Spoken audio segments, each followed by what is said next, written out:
ఒకటి చెప్తాను, శివుని నమ్మేవారికి, శివుని స్మరించే వారికి, శివుడే లోకం అనుకునే వారికి, వారిని ఎట్టి పరిస్థితుల ఎవ్వరూ బాధ పెట్టడానికి ట్రై చేయకండి.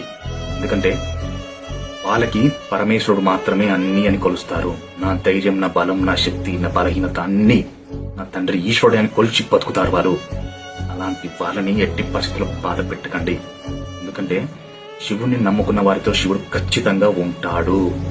వాళ్ళని బాధ పెడితే ఆయన తట్టుకోడు, వాళ్ళని దుఃఖానికి గురి చేస్తే ఆయన సహించడు.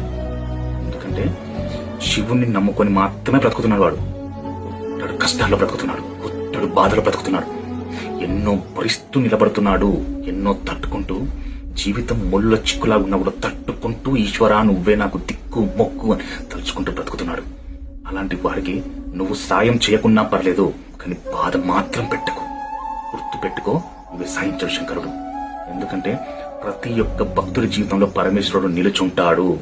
ధైర్యంగా, అండగా ఈశ్వరుడు ఉన్నాడు. హర హర మహాదేవ శంభో శంకర.